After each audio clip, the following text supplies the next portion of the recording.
Le dernier volet de notre réflexion sur l'islamo-gauchisme nous amène à parler d'une sale période. Une période où certains hommes ont détesté l'humanité, une période où toute empathie, pitié même, avait disparu de leurs âmes. Cette période, c'est celle de la guerre de 40, bien sûr, et des années qui l'ont précédée. Années de sang, de tristesse, de bêtises aussi au-delà de l'imaginable. Mais années qui sont aussi les années de l'alliance objective de deux fanatismes, le nazisme et l'islamisme. Et de la rencontre entre deux hommes unis par une seule et même idée, celle de l'antisémitisme. Je veux parler de l'alliance idéologique islamo-naziste, qui a rapproché Adolf Hitler et Amin al-Husseini, grand moufti de Jérusalem, qui lui déjà était associé aux frères musulmans. Nous allons donc parler de ce diabolique rapport avec celui dont on entend beaucoup le nom en ce moment, car il a été le premier à définir le concept d'islamo-gauchisme, Pierre-André Taguieff, politologue, historien des idées. Puis avec mes deux autres invités, Véronique Taquin, de l'Observatoire du décolonialisme, et Pascal Perrineau, politologue, nous réfléchirons à ces concepts qui sont passés de l'extrême droite à la gauche extrême, mais qui, liés par leur radicalité, sont tout aussi effrayants. Concept de blanchité, de race, prôné par, je cite, des mouvements fanatiques militant contre la domination blanche dans les sociétés démocratiques occidentales, les nôtres donc, mouvements décolonialistes qui prétendent que la décolonisation n'a pas eu lieu et qu'elle reste à faire, mouvements qui s'épanouissent au sein même de nos universités, de notre recherche, mouvements qui ont visiblement pour but de morceler notre société, de la réduire à des communautés dont le seul but serait de s'invectir ou pire de s'agresser. Et enfin, nous nous interrogerons pour savoir s'il y a un lien, et lequel, entre Hitler, le grand moufti de Jérusalem, et ces mouvements nés d'aujourd'hui, dits islamo-gauchisme. Venez, nos invités nous attendent.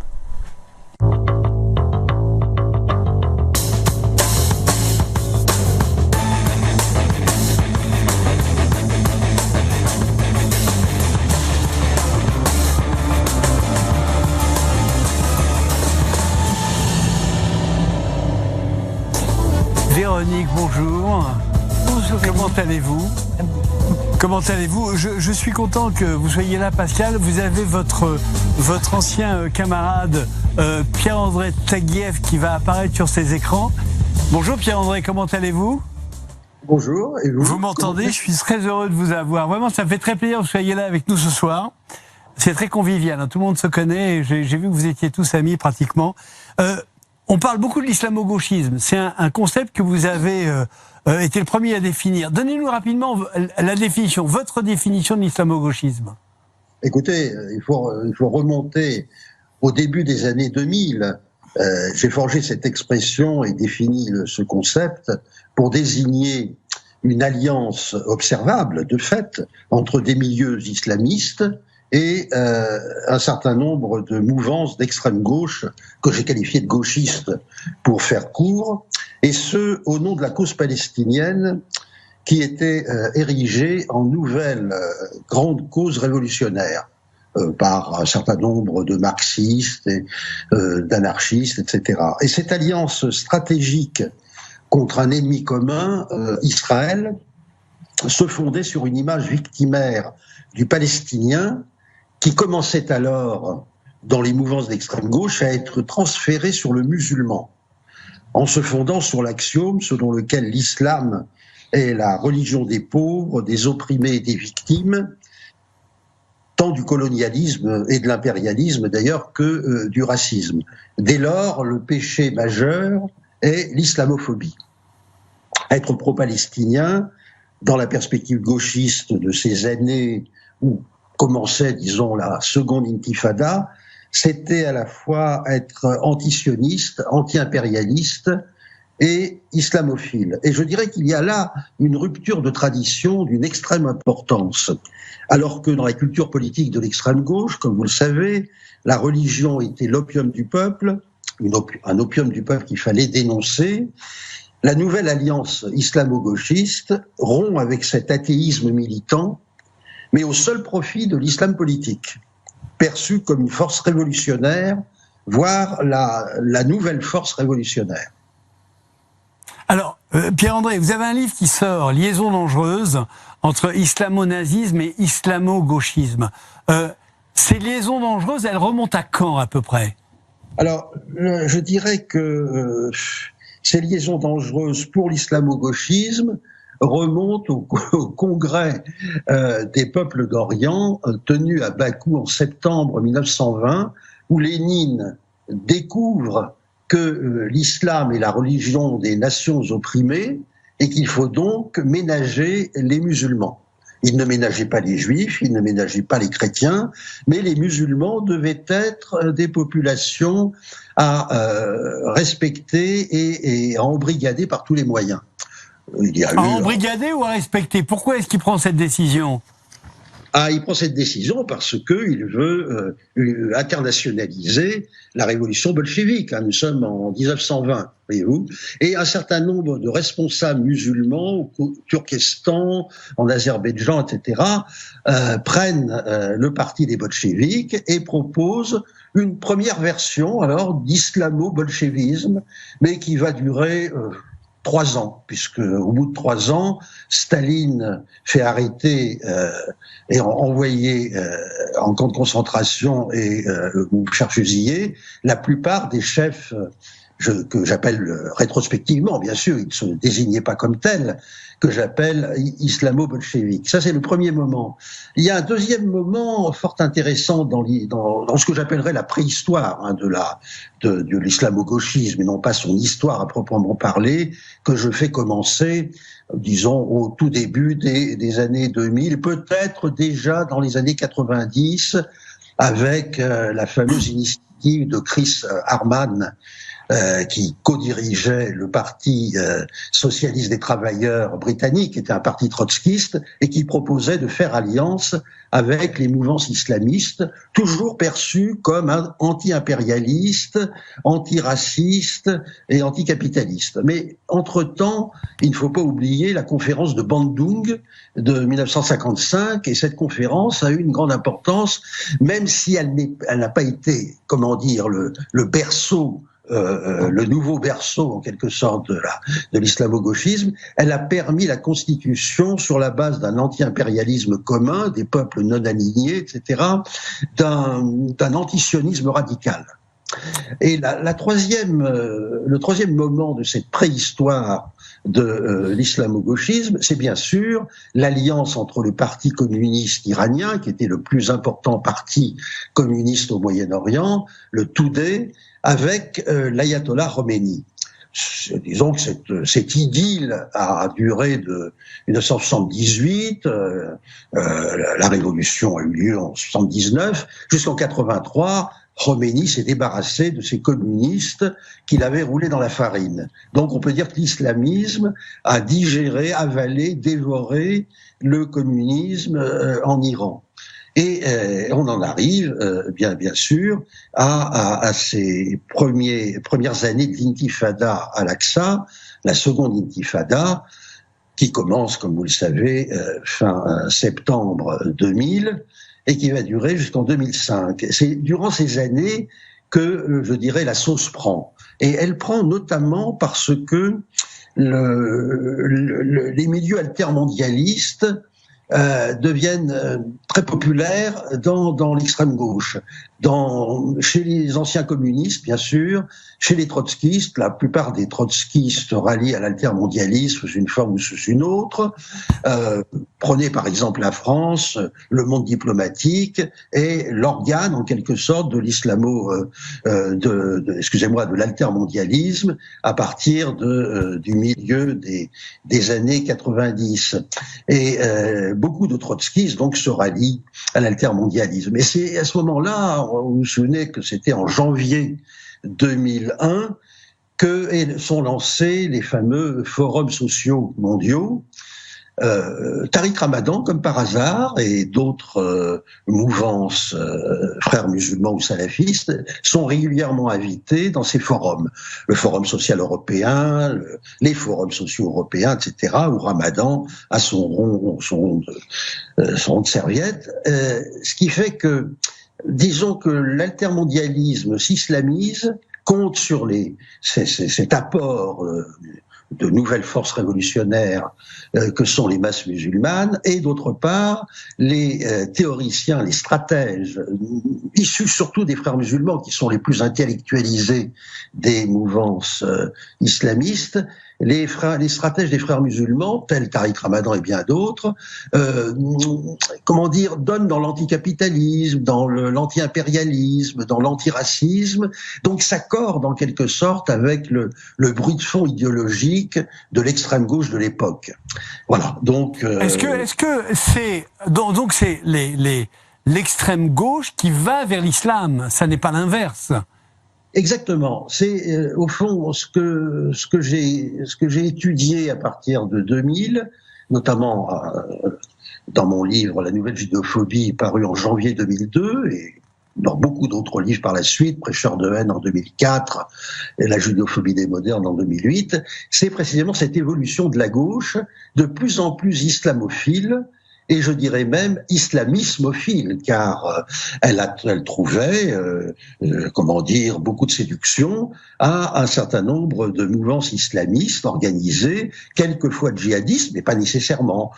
Bien sûr, Tariq Ramadan ne se présentait pas comme djihadiste, il se présentait comme un musulman altermondialiste. Mais il faisait une exception quand même pour les Palestiniens. Il disait, dans une célèbre interview en 2004, un journaliste de ses amis, qu'il faisait une exception pour les Palestiniens qui devaient mener le djihad contre les Juifs en Palestine.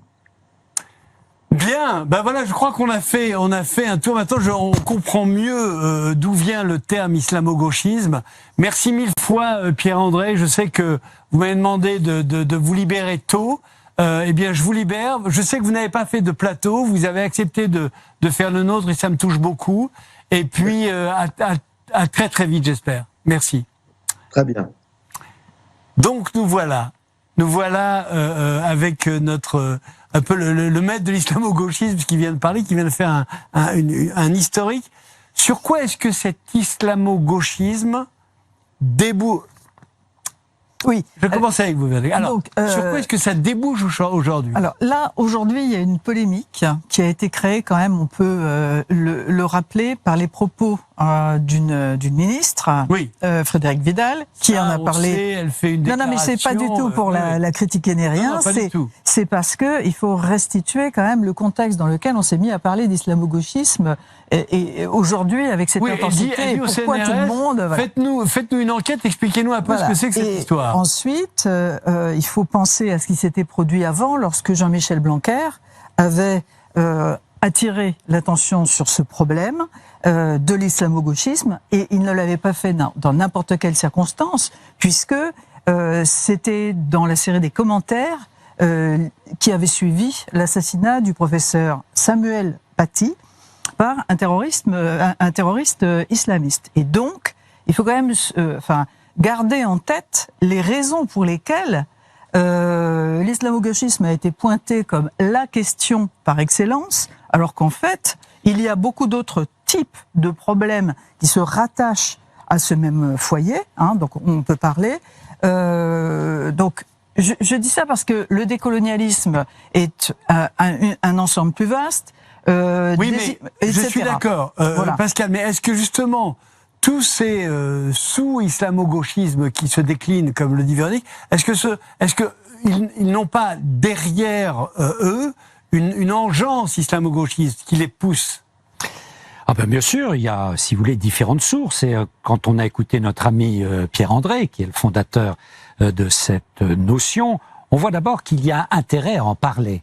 Parce que d'abord, dans un premier temps, tout le monde nous a dit circuler, il n'y a rien à voir. Oui, voilà. Ça n'est pas une notion, ça n'est pas un concept, voilà. Ça ne recouvre aucune réalité, ça n'aide rien à comprendre. À commencer par la direction même du CNRS. Et le paradoxe, c'est que c'est un directeur du CNRS, en l'occurrence Pierre-André Taguieff, qui est obligé d'expliquer à son organisme d'appartenance en quoi ça consiste, comme si son organisme d'appartenance ne l'avait pas lu, surtout, ce qui peut arriver assez souvent. Voilà. Donc ça correspond bien à quelque chose. On voit bien qu'il y a une genèse historique, et que depuis quelque temps, une partie de l'extrême gauche, pas toute l'extrême gauche, mais une partie de l'extrême gauche n'a plus d'acteur socio-historique fondamental. Quel a été l'acteur socio-historique fondamental de l'extrême gauche? C'était la figure du prolétaire, si vous voulez, sur laquelle le Parti communiste, les trotskistes, les maoïstes, quand ils existaient, fonctionnaient. Oui, c'était la figure... ce qu'on a vécu nous dans les tout ce qu'on a années vécu, nous. 60, 70, etc. Oui. Alors, on se posait la question, qui est prolétaire, qui n'est pas prolétaire, où commence le prolétariat, où finit-il? La phrase de Sartre, tous ceux qui ne sont pas communistes sont des chiens. Voilà. Hein. Et donc, on a connu tous ces débats, etc.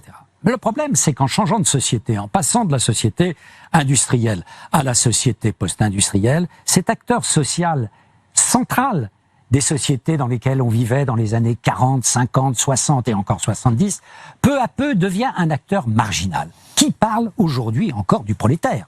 De la figure de l'ouvrier? Personne. Hein, à peu près personne. Personne. Et de mon point de vue, Pascal, si je peux me permettre, parce qu'il a pratiquement disparu. Bien sûr. La dernière émanation sont les gilets jaunes, une espèce de prolétariat caché qui se soulève. Vous savez, ce qui est très intéressant, c'est quand vous regardez les statistiques de l'INSEE, et que vous regardez, il y a encore un groupe qui s'appelle ouvrier, au pluriel, hein, dans les statistiques de l'INSEE. Eh bien, par exemple, le livreur de pizza qui vient vous livrer votre pizza le soir est un ouvrier. Oui. Donc, vous voyez bien que ça n'a rien à voir avec le métallurgiste qui allait tous les matins embaucher chez Peugeot à Sochaux, sur des chaînes, etc. Ça n'a strictement rien à voir. Or, l'extrême gauche, elle a vécu dans le mythe d'être aux côtés de... Hein, vous vous souvenez, le bouquin qui avait eu un succès, qui est très intéressant, d'ailleurs incroyable, après mai 68, de Linhart sur l'établi. On allait s'établir pour évangéliser la classe ouvrière. Oui, il fallait... C'était un Graal, oui, voilà, absolument. Tout ça, c'est terminé. Et le Graal, on le voit en écoutant très attentivement Pierre-André, en particulier les ouvrages qu'il a consacrés à la judéophobie ou à la nouvelle judéophobie, c'est que peu à peu, ils ont recherché dans ces milieux une nouvelle figure de victime. Et que peu à peu, c'est devenu, en effet, la figure du Palestinien. Alors là, avec ça, je suis d'accord. La figure du Palestinien, Véronique, vous allez confirmer, je suis certain que vous êtes d'accord aussi avec cette analyse, mais on voit bien aujourd'hui que ces figures ont changé. Le Palestinien n'est plus, comment dire, un prolétaire, il n'est plus l'image du prolétariat, il est l'image d'une révolte qu'on peut concevoir, l'image d'un combat qu'on peut concevoir, et surtout ici d'ailleurs, mais il n'a plus rien à voir avec ce prolétariat. Alors, c'est sa part, comme le dit Pierre-André, dans les années, fin des années 90, début des années 2000, autour de la figure du Palestinien. Puis après, ça s'est élargi, comme au début du processus qu'il a décrit, hein, lorsque Lénine se disait attention aux musulmans, c'est pas une religion opium du peuple comme les autres. Et puis ils sont nombreux. Oui. Ils sont nombreux et d'autre part, c'est une religion des opprimés. Donc faisons attention avec la religion des opprimés. Alors que les juifs, les chrétiens, ils ne sont pas beaucoup. Ils ne sont pas beaucoup. Les juifs pas beaucoup et les chrétiens, ils tendent la joue droite quand on leur gifle la joue gauche. Et ils ne sont pas, c'est pas la figure même de l'opprimé, même s'il y a beaucoup d'opprimés qui sont juifs ou chrétiens. Mais dans les stéréotypes, ça n'est pas le cas. Donc peu à peu, en effet, les masses musulmanes des dictatures de ces pays où véritablement on fait suer le burnous, hein, eh bien, ils sont devenus la figure emblématique des masses à libérer, hein, des masses arabes à libérer. C'est sûr. Hein. Véronique, plus concrètement, là on est avec des penseurs, des intellectuels, vous voyez, dont je me réjouis qu'ils soient là, mais plus concrètement, à l'école, dans la fac, dans les amphis, qu'est-ce qui se passe?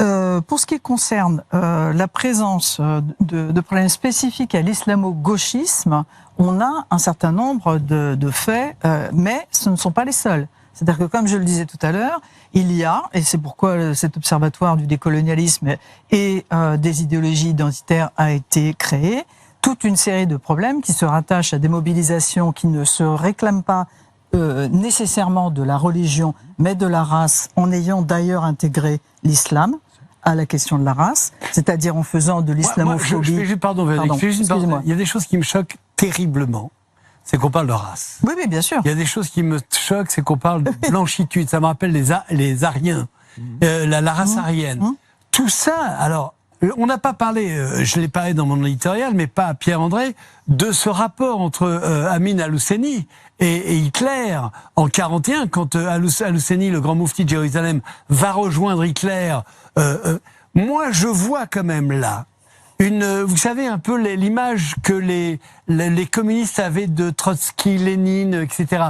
Je vois quand même là les inspirateurs de cet islamo-gauchisme qui doit envahir le monde. Est-ce que ça vous le ressentez ou est-ce que je suis loin du compte? Ce que nous constatons pour notre part, c'est qu'il y a différents types de problèmes qui sont maintenant plutôt sous la bannière du décolonialisme et sous la bannière de l'intersectionnalité. Ce qui veut dire qu'il y a, en plus de la religion, un problème qui est celui de la race, avec toutes les difficultés à prévoir que vous imaginez, et puis une autre question qui est celle du genre. Donc ce sont des mobilisations qui sont destinées à remplacer des mobilisations sur la base de la classe, ce pourquoi le raisonnement que vous teniez tout à l'heure était extrêmement important. Ce thème du prolétariat de substitution qui est d'abord trouvé dans les musulmans censément opprimés, etc., avec la vedette absolue de la victimisation chez les Palestiniens pour diverses raisons. Tout ça, c'est une chose, mais ensuite, il y a des extensions sur la question de la race, et puis d'éventuelles articulations, d'éventuelles jonctions avec d'autres problèmes qui sont ceux du genre, et on pointe une tentative d'articuler les différents types de mobilisation de manière à occuper la position forte en politique qui est celle de la synthèse, et ça c'est recherché par les intersectionnalistes. Bon, actuellement. Et ça bouge très vite, c'est pour ça qu'on va voir.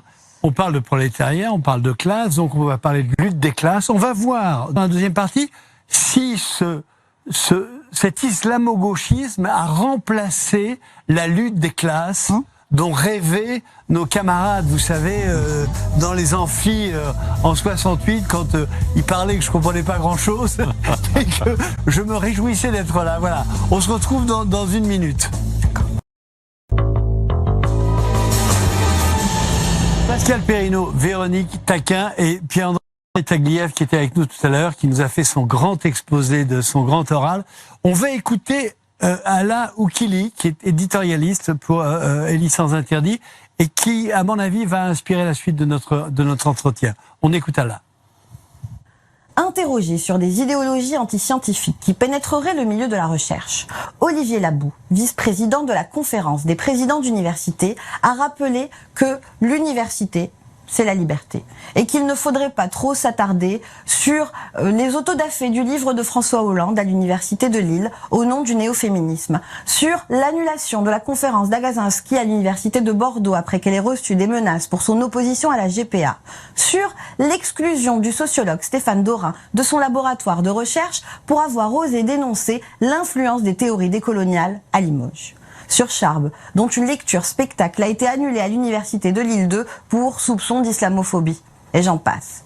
Il s'agit d'épiphénomènes, nous dit-il. Circulons, il n'y a rien à voir. C'est Victor Stoskowski, directeur d'études à l'EHESS, qui explique le mieux pourquoi ces épiphénomènes devraient au contraire nous préoccuper, tous. Victor Stoskowski distingue deux formes de censure. La première est légitime et policée. Si à des époques plus obscures, c'est l'Église qui en avait le monopole, aujourd'hui, ce sont des instances spécialisées composées de chercheurs éminents qui s'en chargent et encadrent les textes scientifiques afin de distinguer le vrai du faux et le bien fondé de l'injustifié. La seconde est la censure sauvage. Et quelle est la particularité des groupes qui la pratiquent ? Ils sont situés aux marges du monde universitaire. Ils sont brutaux, insolents et ne s'embarrassent pas du soin d'argumenter. Ils ne veulent que stigmatiser et exclure. Si l'Église a voulu faire plier la société avec ses lois divines, aujourd'hui des minorités agissantes voient en cette même nature un obstacle au projet qu'ils ont pour la société. Une société où tout ne serait que rapport de domination entre les genres, les races, les générations, et même entre l'homme et une poule. Grâce au professeur Stoskowski, nous retiendrons qu'hurler à la censure revient parfois à crier au loup, que le danger de la censure ne réside pas toujours dans le fait qu'elle limite la liberté d'expression, mais que son danger se trouve dans les critères politiques sur lesquels elle se repose pour censurer. Le philosophe Roland Barthes le formule autrement. Le fascisme, ce n'est pas d'empêcher de dire, c'est d'obliger à dire. Le fascisme, ça n'est pas d'empêcher de dire, c'est d'obliger à dire.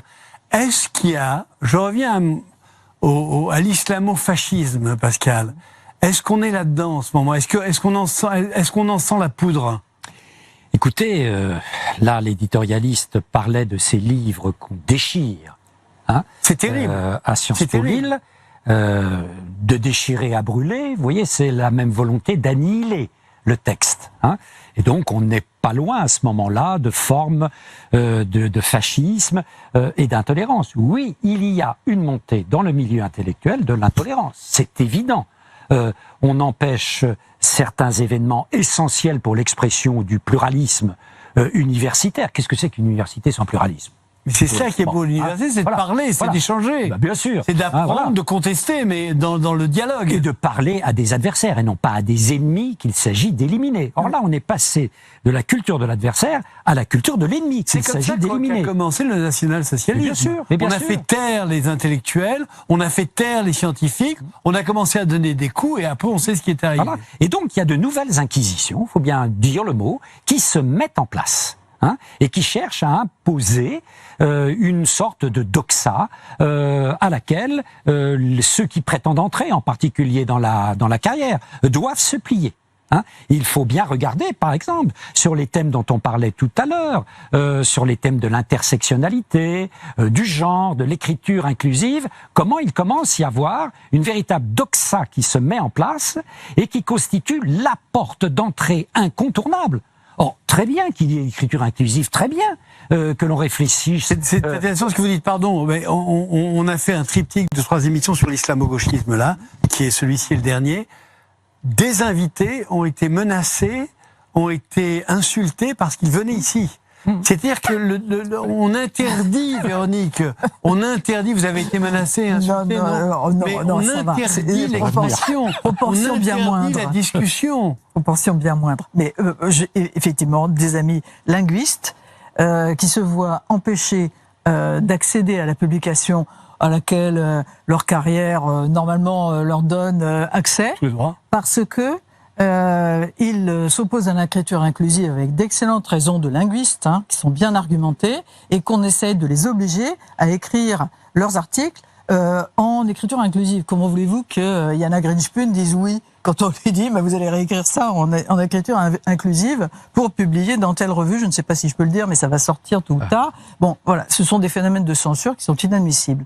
Et ils se logent aussi dans cette espèce de dépendance de la problématique du genre qu'est l'engouement pour l'écriture inclusive. Chez les étudiants, que vous voyez plus que moi, moi j'en ai quelques-uns à la maison, mais vous les avez sur les bancs de l'université, on sent cette angoisse ou cet enthousiasme, au contraire, il y a un changement comment dire, d'attitude du monde estudiantin? Il y a un changement d'attitude parce que la population étudiante, comme toutes les populations, quand elle est soumise à un certain bain idéologique, n'appelons pas ça scientifique, je vous en prie, un bain idéologique, eh bien voilà, elle peu à peu, elle y participe. Nous avons soi-disant en tant que pédagogue une tâche de formation, mais quand la formation devient des formations, en effet, vous avez une partie des étudiants formés qui sont en fait assez violemment déformés. Mais attention, il y a aussi face à cela une forme de protestation silencieuse. Il y a des étudiants qui n'en peuvent plus de cette doxa. Et pourquoi silencieuse? Silencieuse parce qu'ils ont peur, parce qu'ils veulent bien sûr, parce qu'il y a des effets de milieu. Ils ont peur de paraître ringards, ils ont peur de ne pas paraître à l'avant-garde, de souffler dans le sens où est censé souffler le vent. Vous savez, quand on est jeune, on participe à certains, on veut être anticonformisme, on participe à de sacrés conformismes. Alors il y a une partie de la population étudiante, en effet, qui peut être séduite par toutes ces approches. Pourquoi? Parce que là aussi, il faut comprendre ça dans le contexte de fin des idéologies. La nature ayant horreur du vide, eh bien, les idéologies se sont investies aujourd'hui dans le domaine dit scientifique, avec de multiples guillemets, et en particulier dans certains secteurs des sciences humaines et sociales. Et c'est extraordinaire quand vous avez 18 ou 20 ans. Vous avez réponse à tout avant d'avoir même posé la question. On vous lève un kit prête à penser. Mais ça, à la limite, c'est plutôt sympathique. Non, parce c'est qu'à pas plutôt 18 ans, sympathique. à 18 ans, bon, on a toujours raison. Le problème, c'est qu'il faut apprendre ensuite. Non, mais je veux bien qu'on rallie cela si auparavant on a été frotté à la controverse, à la discussion, à la liberté. Vous voyez, Pascal, le sondage là, de la LICRA, qui est un échec de la LICRA d'ailleurs, ce sondage qui dit que 50% des lycéens ne s'intéressent plus à la laïcité et la contestent, c'est une abomination pour un pays comme la France, dont le socle est la laïcité. Est-ce que ça, justement, parce que là, je viens sur la laïcité, est-ce que ça, justement, Véronique, est-ce que ça, c'est une angoisse qui va nous pénétrer de plus en plus? Est-ce que ça risque de balayer quelque chose de notre culture et de notre civilisation? Alors, donc, je vais vous répondre, mais il faut quand même que je fasse une petite note avant pour distinguer le cas de mes élèves qui sont décagneux. Non, mais je suis obligée. Parce que il faut dire que les atteintes du problème que nous posons sont extrêmement différentes selon les secteurs d'enseignement. Les classes préparatoires sont protégées pour l'instant. Pour une raison très simple, c'est que les élèves travaillent énormément à des choses fort intéressantes, qui est de passer des concours, et donc ils n'ont pas tellement le temps de s'occuper d'autres choses. Et puis après, ça se déchaîne au sortir des concours dans les je ne veux pas revenir sur mes obsessions, parce je voulais juste dire ça, parce que c'est beaucoup plus tranquille. Je ne veux pas revenir sur mes obsessions, mais justement, la laïcité, c'est le contraire de la religion. La religion qui en veut la laïcité, c'est ni les chrétiens, les catholiques, ni les juifs, ni les autres. C'est les islamistes, que je ne mélange pas avec les musulmans, je précise toujours. Mais cette laïcité-là, comment est-ce qu'on va la protéger? Alors, d'abord, il faut vraiment à nouveau prendre des précautions. La plupart des musulmans en France sont sécularisés et laïques. Ah non, mais attendez, je vais plus loin que ça. Non, je dis que les premiers menacés, sont les musulmans de France. Oui, c'est eux qui sont en danger. C'est eux qu'on doit protéger en tête, j'ai envie de dire. Donc, premièrement, toutes les religions sont susceptibles d'être sécularisées et l'islam aussi, et on le voit très bien avec beaucoup de gens qui sont consternés de ce qui arrive à leurs co-religionnaires. Bon, donc, 1.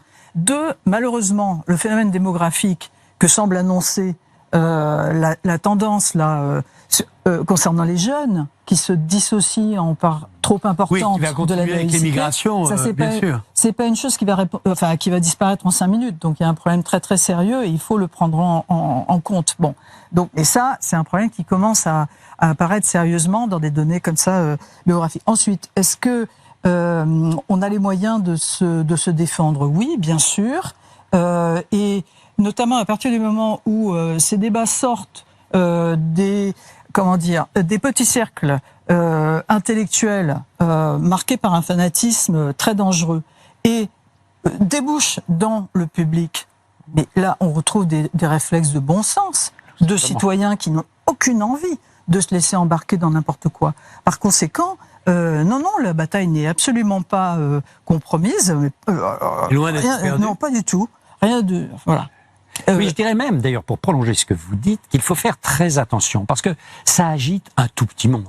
Un tout petit monde, très parisien, très intello, universitaire, etc., qui ont l'impression que la tempête qui existe dans leur verre d'eau agite tout le pays. Il faut savoir raison garder. Mais attention à ce que, peu à peu, ces élites intellectuelles, ou ceux qui se prétendent tels, ne se coupent pas encore davantage du peuple. Du peuple, des gens, j'allais dire, d'en bas, des gens normaux, de celles et ceux qu'on rencontre de manière quotidienne. Regardez comment l'évolution de la gauche, qui à un moment, dans beaucoup de pays en Europe et en France, a décidé de s'intéresser davantage au sort de telle ou telle minorité qu'au sort des petits et des sans-grades qui étaient victimes d'inégalités sociales et économiques. Eh bien, peu à peu, qu'est-ce qu'ils ont connu? La gauche n'a jamais été aussi faible en France, et aujourd'hui, ils parlent avant tout aux couches bourgeoises. À la bourgeoisie intellectuelle, mais ils ne parlent plus qu'aux couches bourgeoises. Oui. Donc, attention à ce que, au plan national, peu à peu, s'il n'y a pas de contre-feu, eh bien, on n'assiste pas à une dérive véritable des continents et à une fracture dans la société française entre ceux qui sont censés parler au nom des autres, qui ne parlent plus qu'au nom d'eux-mêmes, ou des minorités ou des communautés dans lesquelles ils sont enfermés, et qui sont incapables de parler des problèmes des Français. Hein? Là, je veux dire, attention. Alors, est-ce que c'est une vraie question, est-ce que la grande responsabilité vient de nos gouvernements successifs et de nos présidents successifs depuis 81 ? Il y a eu, mais je voudrais avoir votre sentiment, bien sûr, il y a eu certainement, de la part de beaucoup de responsables, une certaine lâcheté, où ils n'ont pas voulu voir le problème. Je ne sais pas si vous avez vu ce qui se passe, il y a encore dans Le Point que je cite, il y a un directeur de lycée à la retraite qui a écrit un livre dont le titre m'échappe, mais qui dit qu'à chaque fois qu'il a fait appel à sa hiérarchie pour le protéger d'agissements entre guillemets islamistes qu'on traitait d'islamophobie, qu'à chaque fois il a été débouté, alors que lui voulait défendre la laïcité, il se retrouvait devant une hiérarchie, et vous savez bien, le poisson pourri par la queue, pourri par la tête, il se retrouvait devant une hiérarchie qui lui disait non, ne bougez pas, faut pas faire de Mais regardez, dans un contexte même beaucoup plus dramatique, celui de Samuel Paty, est-ce que Samuel Paty est véritablement entendu par sa hiérarchie? On pourrait se poser la question. Hein? Non. Voilà. Moi je vous réponds non. Voilà. Oui, alors, moi je pense que malheureusement, la gauche a montré certaines faiblesses sur les dernières décennies. Si on met en cause des gouvernements, je veux dire, les problèmes de 89, c'est pas les problèmes de la droite. C'est effectivement de ce côté-là que ça s'est produit. D'autre part, les lois les plus protectrices contre quand même le voile à l'école et puis le voile intégral dans la rue, elles sont venues de la droite. Je suis désolée, je suis très à gauche, mais non. Là, il y a un problème tout à fait évident. Hein. Donc, bon. Pas grave. Non, mais c'est irritant, si vous voulez. Mais c'est un des indices de plus que les questions qui nous occupent, là, clivent la gauche et clivent la droite. Et ne sont pas. Mais justement, vous voyez, vous parlez, Véronique. C'est pas comme ça. Je voudrais votre avis là-dessus. Véronique parle de clivage, mais est-ce que c'est pas ça le but de cet islamo-gauchisme en fait, qui se décline en indigénisme, en tout le pléisme que vous avez cité? Est-ce que c'est pas ça le but, c'est d'écarter nos communautés, de les faire se dresser les unes contre les autres, et en fait de récupérer le pouvoir de cette façon? Certains sont à la recherche. C'est ce qu'ont fait les nazis. Certains sont à la recherche, en effet, quand vous regardez le nazisme, quand il monte, il y a ce très beau livre sur une petite ville allemande qui montre comment le nazisme s'y est pris. Il attisait toutes les lignes de clivage. Bien sûr. Il se portait à l'avant-garde. Évidemment, et il aidait les plus démunis, de façon à ce qu'ils viennent vers eux. Pour ceux qui ont envie de monter en conflictualité, il y a là un terrain prospère. Mais surtout, il y a, comment dire, une menace par rapport à ce qu'il faut appeler, au meilleur sens du terme, notre mode de vie. Mais notre mode de vie, c'est quoi? C'est une manière de faire société. Ensemble. Dans la nation française. Et autour, en effet, du pacte laïque. Vous parlez nous avons trouvé, au cours de notre histoire, ça n'a pas été simple, ce pacte laïque comme méthode pour vivre ensemble relativement harmonieusement. Et il y a là, dans la dernière période, on pourrait dire dans les 20 dernières années, une tentative de déstabiliser cette manière qui est notre manière, dont nous n'avons pas à rougir. On n'a pas à présenter ça au modèle au monde entier. Moi, je respecte beaucoup les Canadiens qui vivent autrement. Mes amis américains, quand j'y vais, je vais enseigner chaque été aux États-Unis, je me plie au pacte communautariste, qui est largement le pacte qui vit dans les universités américaines. Ils ne comprennent pas notre laïcité. Mais ils n'y comprennent rien. Non, rien du tout. Ils savent pas de quoi il s'agit. Ils ne comprennent rien. Et ils ont transformé ça de manière stéréotypale en, j'allais dire, méthode porteuse d'une violence symbolique intolérable, mais c'est qu'ils ne comprennent pas à la fois l'histoire de ce principe de la laïcité et la manière où, au 19e, dans un pays incroyablement fracturé qu'était la France, nous avons peu à peu trouvé cette paix civile, et cette paix civile doit beaucoup à la laïcité. Si on la remet en cause, attention, on va vers... Alors, quand on sort de la paix civile, on va vers des formes de guerre civile, froides dans un premier temps, qui peuvent devenir chaudes dans un second. Vous sentez qu'on peut aller vers ce... Oui, alors je suis absolument d'accord. Donc, j'ai simplement juste un petit bémol pour défendre un intellectuel états-unien qui disait des choses qui vous parlent beaucoup, je pense, Marc Lilla, quand vous évoquiez tout à l'heure la manière dont une certaine gauche universitaire risque de s'isoler tellement de l'ensemble de la population dont les problèmes sociaux sont à régler. C'est ça le problème. Lui-même a analysé l'attitude de la responsabilité qu'il estimait être celle d'une certaine gauche universitaire, qu'il appelle la gauche identitaire, dans la venue au pouvoir de Trump. Parce qu'il estime qu'il y a eu des effets dans un populisme. Voilà. Donc, est-ce que vous êtes d'accord avec Alain Grèche, je ne sais pas si vous voyez qui est Alain Grèche, un journaliste, et qui dit après avoir vaincu le fascisme, le nazisme et le stalinisme, le monde fait face à une nouvelle menace globale de type totalitaire, l'islamisme. Est-ce que vous êtes d'accord avec ça?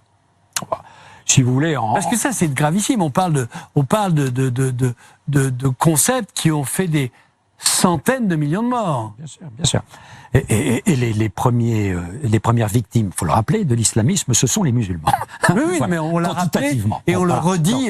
Et c'est pas un procédé rhétorique, hein, vraiment. Donc oui, il y a une menace islamiste qui est évidente, que nous vivons tous au plan mondial dans les démocraties ou dans les régimes autoritaires d'ailleurs, pour essayer d'imposer une loi qui est une loi totalitaire, qui n'admet pas même l'autonomie de la vie politique par rapport à la vie religieuse, qui a une idée en matière politique, c'est de créer des théocraties. Nous en sommes sortis des théocraties, on n'a aucune envie d'y retourner.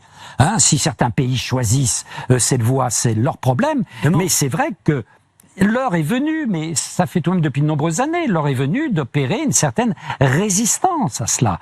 Et la résistance, c'est pas simplement de lutter contre le terrorisme islamique, c'est de lutter contre un pays qui peu à peu perd son centre de gravité culturelle et idéologique au meilleur sens du terme. Nous sommes en train de perdre notre centre de gravité. Hein, et les jeunes, on le voit dans toutes les enquêtes d'opinion, ne savent plus à quel sein se vouer. Est-ce que c'est le sein communautaire? Quelle lecture de la laïcité avoir aujourd'hui? Dans quelle mesure la laïcité doit-elle s'adopter? Est-ce que cette loi sur le séparatisme vous paraît suffisante, vous paraît pouvoir être efficace? Suffisante, non, mais moi je pense que c'est déjà une bonne chose qu'un gouvernement s'en occupe et que Monsieur Darmanin fasse ce qu'il peut. C'est pas, non, ce n'est pas au-dessous. Non, je suis pas d'accord. Les gouvernements ne font pas ce qu'ils peuvent. Les gouvernements doivent gouverner. Et gouverner, c'est être fort. Vous savez, les démocraties faibles disparaissent. Une démocratie doit être forte. Elle doit être puissante. La démocratie, c'est la justice, c'est la police, c'est l'armée. C'est quelque chose de puissant pour pouvoir donner le bien-être à sa population. C'est pas du tout, non, on va pas faire ça. Je ne voulais pas le réduire à l'impuissance, ce n'est pas du tout ça que j'avais en tête. Par contre, j'ai trouvé qu'il faisait preuve de modération en s'adressant à Marine Le Pen, et je sais que ça fait partie des choses qui sont importantes. C'est-à-dire de se présenter comme étant à la fois ferme et modéré. Parce qu'en face, il y a d'autres types de dangers qui doivent également, droite. Oui, mais évidemment, qui doivent également être mesurés quand on agit. Mais je veux pas dire que tout va bien. Les extrêmes, par définition, on le sait. Il n'y a qu'à regarder en arrière et voir l'histoire du monde, de la planète. Les extrêmes sont dangereux, les extrêmes sont dramatiques pour nous. Il n'empêche que nous, et je vous rejoins parfaitement, quand vous dites que nous avons créé une démocratie particulière, laïque, républicaine, nous sommes des républicains laïques, et que c'est à ça qu'il faut s'accrocher. Voilà. On va pas rougir de notre histoire, et tout de même, on va pas développer un sentiment de culpabilité. Je sais que c'est très à la mode. Hein, parfois la culpabilité est utile, mais enfin en faire une manière de fonctionner, c'est assez dangereux. Mais on va pas tout de même avoir un sentiment de culpabilité par rapport au pacte que nos anciens ont noué et sur lequel nous vivons depuis plus d'un siècle. Je veux dire, là, il y a quelque chose, on ne demande à aucun pays de se renier dans ce qui lui a apporté, une fois de plus, la paix civile. Vous êtes au cœur de ça, la culpabilité? Alors, moi, j'essaie de comprendre pourquoi tant de discours ont été prétendument à gauche remettre en cause les évidences de la laïcité, mais aussi du sécularisme. C'est-à-dire, ça va beaucoup plus loin, puisque c'est un modèle américain que l'on peut dire plus conciliant avec les communautés, mais c'est le socle minimal de toutes les démocraties. Il n'y a pas d'autre solution qu'un minimum séculariste. Donc, comment se fait-il que certains aient été remettre en cause cela, alors que c'est tellement fondamental pour nous. Alors évidemment, il y a de grands paradoxes quand les gens, enfin des Américains s'attaquent au modèle français, mais y compris Marc Lilla, il comprend pas le voile. Le livre sur la gauche identitaire est très bien, mais il ne comprend pas que ici les problèmes du voile ne sont pas les problèmes qui peuvent se poser aux États-Unis, parce qu'il y a des rapports démographiques qui sont complètement différents, parce qu'il y a une culture politique qui est très différente pour 1000 raisons, etc. Mais donc ils ont beaucoup de mal parfois à comprendre cela. Mais il y a quand même un minimum sur lequel nous devrions tous nous entendre. Or, il apparaît que dans une certaine gauche, on veut remettre en cause le sécularisme même, c'est-à-dire on veut redistribuer les rapports entre public et privé, les questions de séparation de l'État et des religions. Tout ça pour prendre en compte en fait le problème que pose l'islam dans certains cas où il y a eu. Voilà. Je veux au-delà, c'est-à-dire que le problème, le tragique, ce sont les religions. Je ne parle pas de la religion musulmane, pour laquelle j'ai autant de respect, je le répète, que pour les autres religions monothéistes. Mais le drame, ce sont les religions. C'est-à-dire qu'à chaque fois que les religions... Alors il y a aussi les religions politiques, je pense au communisme, au marxisme, au léninisme. Les religions, quand elles deviennent tellement dogmatiques, quand elles deviennent tellement autoritaires, quand elles veulent prendre le pouvoir, n'oublions pas que l'islamisme, la religion musulmane d'ailleurs, ça n'est pas seulement une religion comme nous on la considère, mais c'est aussi un élément politique. Il n'y a pas d'islam sans pouvoir politique.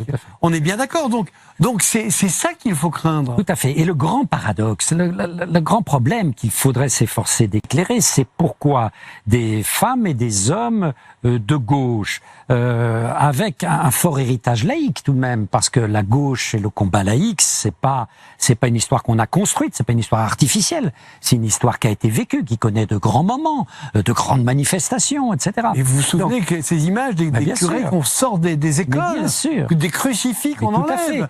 Aujourd'hui, quand on nous dit enlevez votre voile, mais que pensaient les chrétiens à l'époque quand on virait le Christ sur sa croix pour le sortir de la grande question, c'est comment une partie de ces gens-là se sont ralliés à l'idée que les islamistes pouvaient être des alliés de leur combat. Pour reprendre le livre très important, le petit livre, c'est un petit opuscule en fait de Robert Hartman que citait tout à l'heure Pierre-André, qui a été écrit en 1994 et qui s'appelle « Le prophète et le prolétariat ».